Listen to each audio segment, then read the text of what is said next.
We hope you all are having a wonderful long holiday weekend, whether you're celebrating Thanksgiving with family, friends, or by yourself. We hope you enjoyed it. We hope you've enjoyed the time off if you don't celebrate it from work and school. And we hope you've enjoyed all the sports that your heart can desire. We are here on the Sports Cubicle. It's the marvelous one, Dan Marver, Devin Tingle, Paul Chivari, and myself, Mike Mercado. And over the last few weeks, the marvelous one and I specifically have been talking about what we've seen from the Chicago Bulls over the last few weeks, over the last few games, the frustration and the excitement from this team.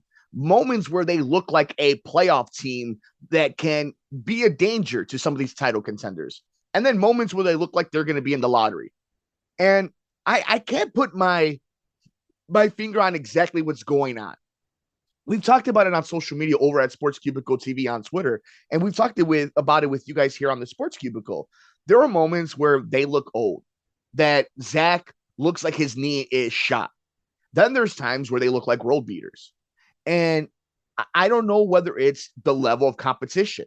Yet when you're going up and you're beating teams like Boston, when you're beating teams like Miami, you're competitive with Milwaukee, and then you're losing to the Thunder, who have had a nice season, has seen a resurgence of SGA.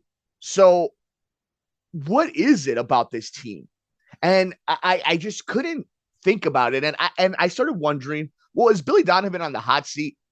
Is it because that they keep hearing the same voice? And we know in the trope in sports is sometimes you just need a change of voice in the locker room. And sure enough, the one and only Joe Cowley from the Chicago Sun-Times released an interesting article on November 26th that I highly suggest you guys check out. But I wanted to just read a little bit of it with you guys and kind of break it down and see if we can put this all together and where maybe Billy stands in this entire thing. And the headline is latest loss for the Bulls, exactly what Billy Donovan has been warning about. The coach has been saying since the start of the season that this year was going to be, quote, even harder than last. Friday's overtime loss in Oklahoma City was evidence of that, as Donovan is still trying to get his players to buy into the new look offense. Again, this is by Joe Cowley over at the Chicago Sun-Times. I highly suggest you guys check it out. Wonderful beat reporter for the Chicago Bulls. We continue on. None of this caught Billy Donovan off guard. Maybe that's why he sounded more sage than coach from day one of Bulls training camp. Mind you, a lot of us, now this is me speaking, how many of us were worried about the Lonzo Ball situation, worried about Zach having this new injury and being on time management, DeMar coming back a year older and still having to carry the brunt of this team, bringing in Andre Drummond and Goran Dragic, who have been awesome additions to this team.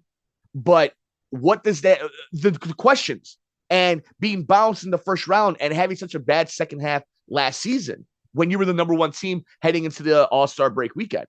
So a lot of questions, a lot of turmoil in this training camp. And this was Donovan's response as we continue. Quote, I knew this year was going to be a lot harder than last year. I just knew what was coming, and I'm not surprised. Donovan has said several times, including this week. Further evidence of that difficulty was again on display in overtime loss to Oklahoma City on Friday night. More defensive lows, more careless turnovers, and again, not always understanding how to take advantage of mismatches. Quote, we've just got to be able to stay the course and respond, Donovan said.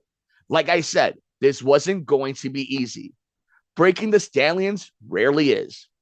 It's not an excuse for the 8-11 record. This is Joe Cowley continuing. But what Donovan and his staff have been trying to do on the offensive end is change habits. Not only habits from last season, but for several players, habits they've had for years. Simply put, by Donovan, if the Bulls want to reach the second round of the playoffs, where Executive Vice President of Basketball Operations Arturas Karnisovas has set the bar at, then they need to be less DeMar DeRozan centric. And we'll finish off on this quote from Billy Donovan from this article of Joe Cowley's at the Tribune. We highly suggest you guys check it out.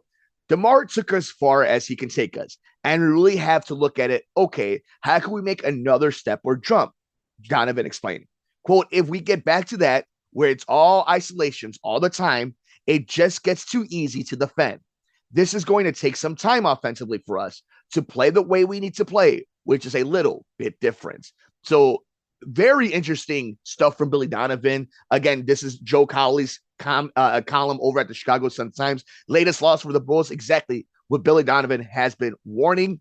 And if you're wondering, yeah, this Bulls team right now, currently, if you check up the standings, they're 12th in the Eastern Conference and at the record of 9-11, set themselves in a spot where it's going to be hard for them at 8-11, to make that jump over Miami, over the Nets, over the Knicks, over the Raptors. But this is what we've been talking about.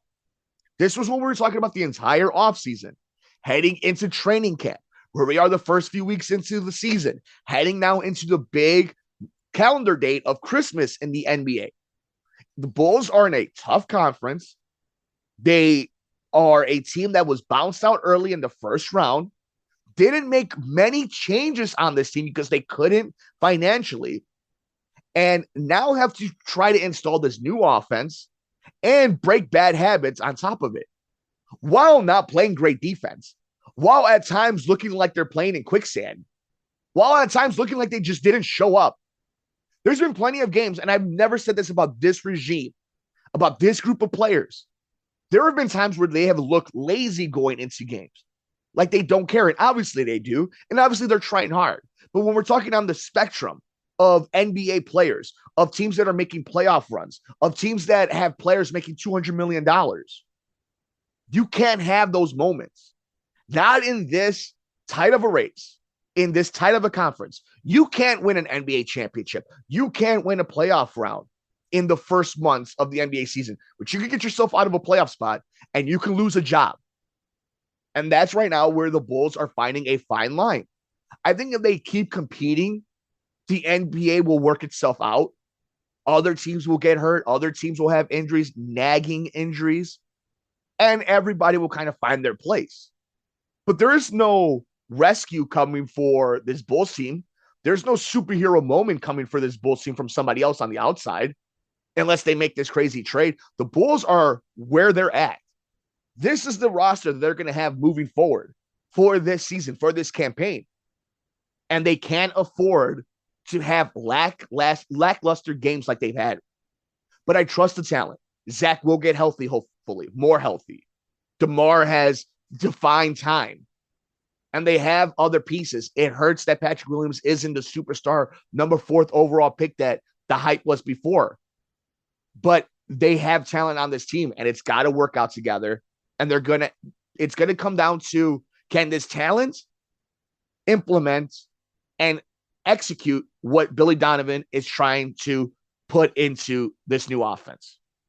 But we want to know your thoughts heading into this holiday weekend, now heading into the full swing of the holidays. Your thoughts of the Chicago Bulls right now at 8-11 in 12th place of the Eastern Conference. We're on Twitter at Sports Cubicle TV. Let us know your thoughts. Leave a comment down below on the video version of this segment over at youtube.com/Mercado Airwaves Network. And of course, wherever you get your favorite podcasts at Mercado Airwaves Network. For the marvelous one, Dan Marver, for Devin Tingle, for Paul Chivari, I'm Mike Mercado.